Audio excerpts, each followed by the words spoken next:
Сәлеметсіздер ме? Каналыма қош келдіңіздер. Бүгін сіздермен дәмі ерекше булочка шоколадын дайындаймыз. Менімен бірге болыңыздар.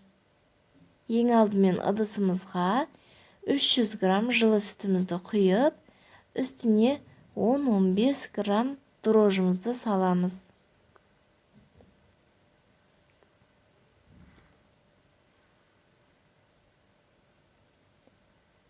«100 грамм шекерімізді салып, жақсылап бір араластырып аламыз.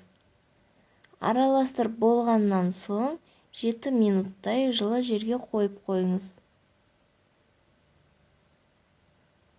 7 минутымыз өтті. Енді үстіне 2 жұмыртқамызды және де 80 грамм сары майымызды салып, венчикпен араластырамыз. Егер венчиктеріңіз болмаса, мен секілді шанышқымен араластырсаңыздар да болады.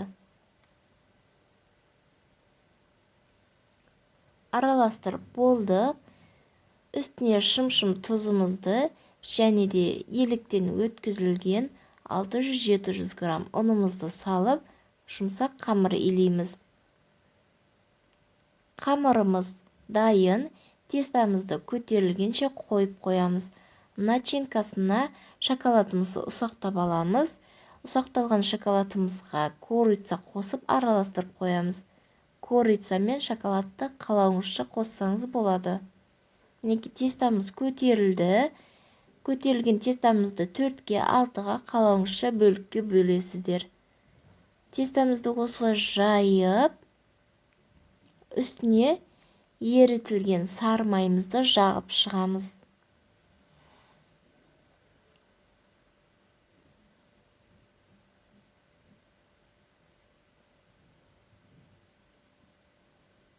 Дайындап қойған шоколадымыз бен корицамызды сеуіп, орап шығамыз.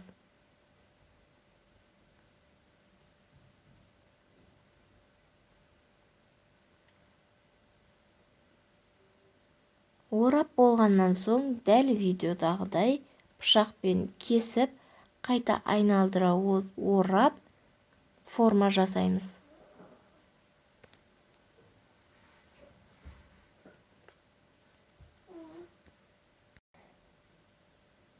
Мінекей осындай булочка шықты.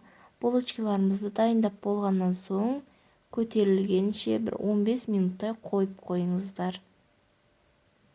Пештеріңізді алдын ала қыздырып қойыңыздар. Қызып тұрған пеште 180 градуста шамамен 15-20 минуттай, яғни беті қызарғанша пісіріп аламыз. Булочкаларымыздың бетіне жұмыртқаның сарысын жағып шығамыз.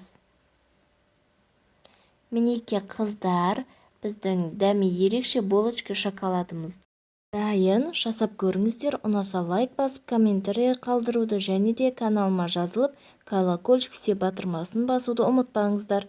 Баршаңызға ас болсын.